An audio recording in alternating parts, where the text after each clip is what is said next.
savez, vous êtes dans l'histoire de ma parole, je vais l'expliquer. En fait, Ephraïm et Manassé sont les fils de Joseph. Joseph est l'enfant de Jacob, qui me dit un bon amen. Alléluia. Et donc, le beau-père de Joseph s'appelle Potiphera. Donc, c'est le grand-père d'Ephraïm et Manassé. Manassé est l'aîné, Ephraïm est le cadet, les deux premiers enfants de Joseph. Et pour ceux qui lisent l'histoire, ils savent que quand Jacob bénit ses enfants, il donne la royauté à deux personnes. Premièrement, à Judas et aussi à Joseph. Joseph aussi a reçu l'onction royale. Judas aussi. Mais ça, c'était en prévention du séisme qu'il devait avoir en Israël. Parce qu'Israël est divisé en deux royaumes. Qui veut dire bon ami. Et donc, quand Jacob, dans la continuité de notre message de dimanche passé, quand Jacob se rend compte que son fils Joseph n'est pas mort, la Bible dit qu'il était faible. Mais quand il a aperçu Joseph, il s'est levé, il a retrouvé les forces. C'est-à-dire, le mensonge qu'avait gardé Joseph qu'avait gardé Jacob dans le deuil, ce mensonge a pris fin ce jour. Donne-moi un bon ami. Ce mensonge a pris fin ce jour-là, lorsque Jacob s'est rendu compte que mais Joseph n'est pas mort. La Bible dit qu'il a eu de force, il s'est levé de son lit. Et il a dit à Joseph que Dieu m'a dit de bénir tes enfants et de les récupérer. Et pendant qu'il parle, il voit deux jeunes hommes autour de Joseph, il donne les deux là, c'est qui? Et Joseph lui dit, ce sont mes fils. Il va les bénir. Il va croiser les mains, ça c'est notre révélation. Il va les bénir. Mais écoutez-moi, la chose que je te fais remarquer en introduction, c'est que quand Joseph bénit Ephraïm et Manassé, il prend Ephraïm qui est le cadet, il le positionne comme étant l'aîné, qui veut dire bon nom. Mais regardez, quand il adopte les deux, il ne les a pas placés après Benjamin. C'est-à-dire dans la continuité de ses enfants, le dernier c'est Benjamin, n'est-ce pas? Mais il n'a pas placé Ephraïm et Manassé après Benjamin présent, comme il se doit dans l'ordre. Mais il place Ephraïm au même niveau que Ruben. Il place Manassé au même niveau que Simeon.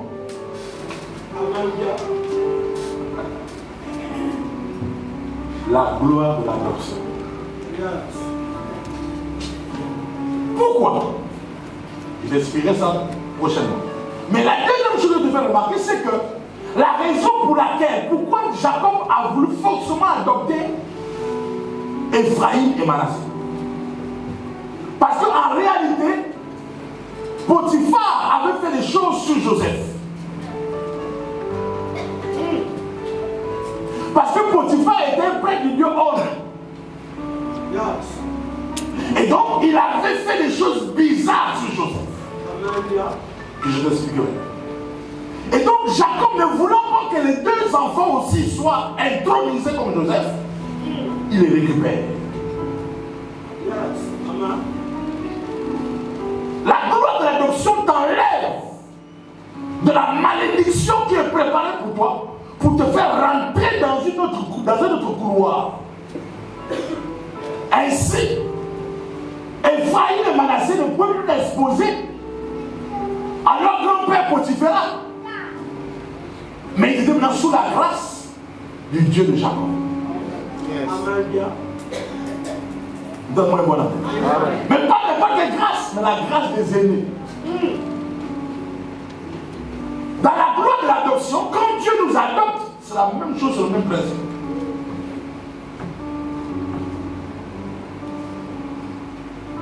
Quand Dieu nous adopte, lui aussi, et ne nous place pas comme étant les derniers de ses enfants comme l'on pense. Le message est trop fort. C'est-à-dire quand Dieu nous adopte, il ne nous place pas comme les derniers de ses enfants comme l'on pense. Que Israël, et puis ensuite nous on est venu là se coller. Qui veut dire bon amour.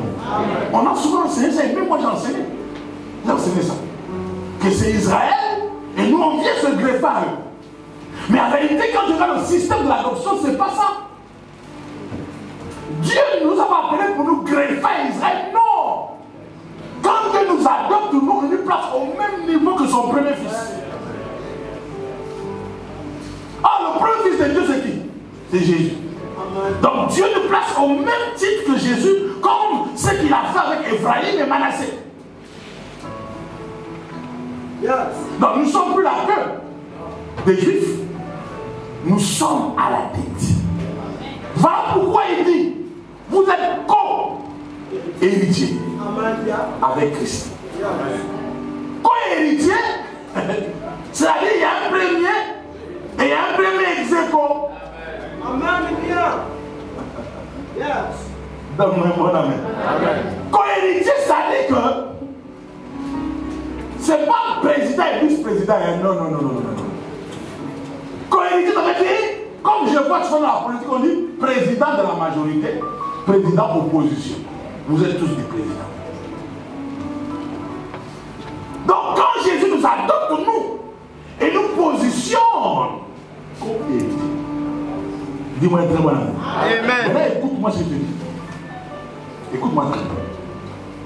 La connaissance de ta destinée et de ton identité va te pousser à adopter un comportement. Amen.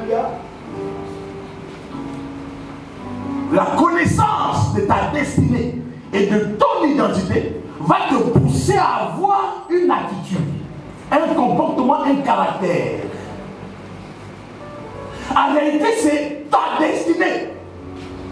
C'est ton identité qui doit influencer ton caractère. Parce que tu as une grande destinée, parce que tu as appelé à être grand, que tu ne marches plus avec n'importe qui. Yes. Qui me dit mon amen. C'est parce que tu as peur de problèmes que tu fuis les gens que le propato dans ton quartier. Amen. Qui me dit mon amen. Amen. Parce que tu connais qui tu es, tu peux maintenant choisir la qualité de tes amis. Yes. Donc, la connaissance de ta destinée, de ton identité, va indiquer, influencer, te donner un comportement et un caractère. Amen. Et c'est ce que Joseph a eu. Très tôt, Joseph savait qui il était. Très jeune, Joseph savait sa destinée. Et donc, Joseph avait un comportement, avait un caractère différent de ses frères. Parce que Joseph savait qui il était. Frère, c'est celui qui ne connaît pas qui il est, celui qui ne connaît pas sa destinée, qui se comporte comme tout le monde. Mais celui qui connaît qui il est, sa destinée, là où tu la paix, là où tu l'attends, il a un comportement différent. On va le traiter d'orgueilleux, on va le traiter de vantard, de fier. Mais en réalité, il n'est pas fier. C'est parce qu'il connaît qui il est. C'est parce qu'il connaît là où il va. Parce qu'il connaît sa destinée. Donc ça influence son comportement. Ça influence sa manière d'agir. Ça influence même son langage. Ça influence même sa façon de faire. Donne-moi un bon amen. Donne-moi un amen très fort. Je prie que Dieu te revête ta destinée au nom de Jésus.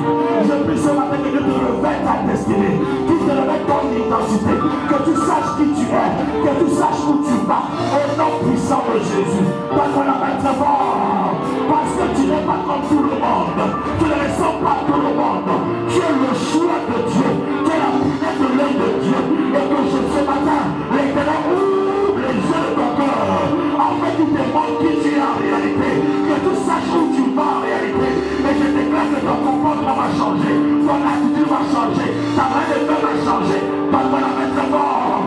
Donne-moi un bon amen. J'ai dit ton comportement change. Alléluia. Donc frère, plus tôt tu connais ta destinée, plus tu développes ton caractère. Qui me dit mon amen. Donc ton caractère correspond à ta destinée et à ton identité. Par ton caractère, on peut savoir quelle est ta destinée et quelle est ton identité. Donne-moi un très bon amen. Alléluia. Donc c'est important de comprendre qui tu es très tôt.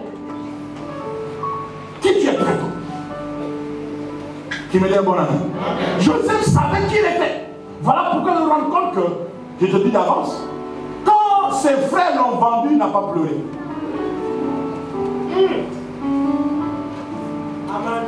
Hein? Quand ses frères l'ont vendu, Joseph n'a pas pleuré. connaissez sa destinée. Yes. Frère, la souffrance par laquelle tu es en train de passer n'est pas l'abandon de Dieu. Amen. Amen. Hein? La souffrance par laquelle tu es en train de passer n'est pas un abandon de Dieu. Amen. Le moment difficile par lequel tu traverses n'est pas un abandon de Dieu. Amen.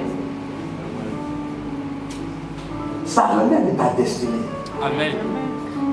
Je souhaite expliquer ici que quand Dieu dit je te bénis, prépare-toi à passer par la souffrance. Amen. Yes. Quand Dieu te dit que tu es une grande dame, prépare-toi à passer par le désert. Yes. Quand Dieu te dit que tu es positionné au chemin de ce pays-là, ne vois pas sur le bon côté. Comprends que toute prophétie de Dieu commence toujours, dans son accomplissement, commence toujours par son contraire.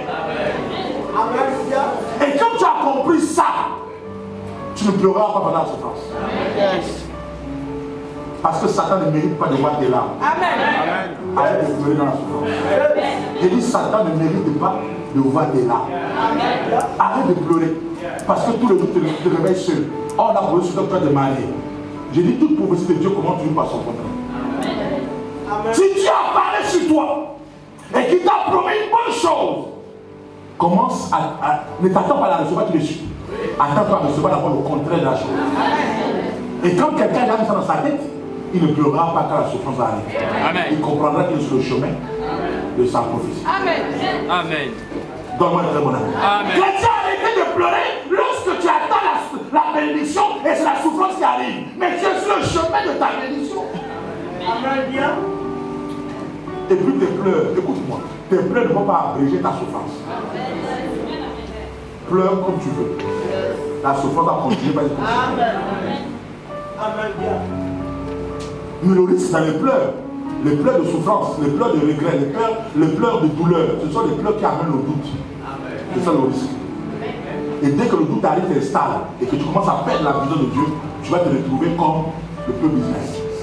Je vous ai expliqué dimanche ici. Allez lire la Bible. Vous savez qu'ils ont fait 40 ans ils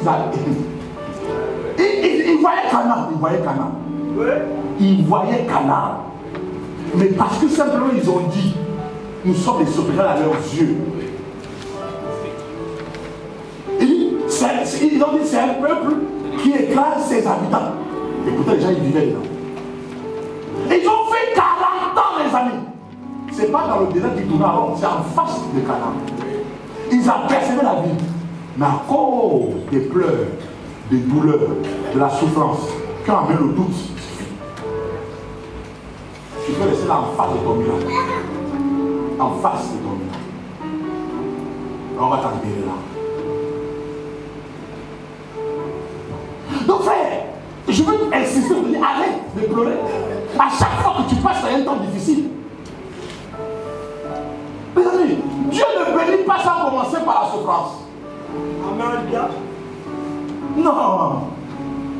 C'est le Dieu qui bénit comme ça de là à là, parce que la souffrance c'est après. Yes. Amen. Hein? Un homme de Dieu a prêché ici et il avait dit,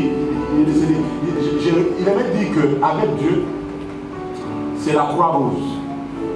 C'est-à-dire c'est d'abord la croix, la souffrance, et ensuite c'est la rose après. Mais avec Satan, c'est la rose croix. C'est d'abord la rose, après c'est la croix. Amen. C'est ça. Donc quand tu n'as pas compris ça, et que tu cherches la rose, la croix t'attend devant. Mais Dieu lui dit non, prends d'abord ta croix. Tu finis à ta souffrance, maintenant tu vas mourir dans la joie. Tu vas vivre toute ta vie maintenant dans la paix. Tu vas vivre dans le bonheur maintenant. Le diable dit non, non, non, moi je te donne le bonheur tout de suite. Parce que moi, après 6 mois, je te récupère. La bénédiction est éphémère. Voilà pourquoi il dit, ma bénédiction enrichie. Elle ne peut plus suivre d'aucun chagrin. Quand elle commence déjà, c'est fini. Quand tu commences maintenant à vivre la bénédiction de Dieu, c'est fini pour toi. Tu ne connaîtras plus la souffrance. Amen. Donc il faut comprendre ce principe avec Dieu, les amis. Comprends ça. Que si moi j'ai une vision et qu'une destinée, Dieu m'a révélé ma destinée. Je ne parle pas des gens qui n'ont pas de destinée. Et les gens qui savent pas, c'est une question de question. Et il souffre, il va dire non, papa, les gens je souffre. Il a dit non, non, non, non, toi ton cas est différent. Je ne parle pas des gens qui savent leur destinée. que Dieu a révélé, que Dieu a montré. Ils savent. Qui ils vont être demain, qui ils sont, ils connaissent son identité. Je n'ai pas besoin de personne. Donc quand tu commences à vivre la souffrance, bénis Dieu. Amen. Bénis Dieu. Parle à ton âme. Comme David a parlé à son âme. Mon âme, fortifie ton âme, ne t'abats pas, mon âme. Sois dans l'allégresse et espère en Dieu. Pourquoi? Parce qu'il connaît que là, après le désert, là, c'est le vrai pâturage.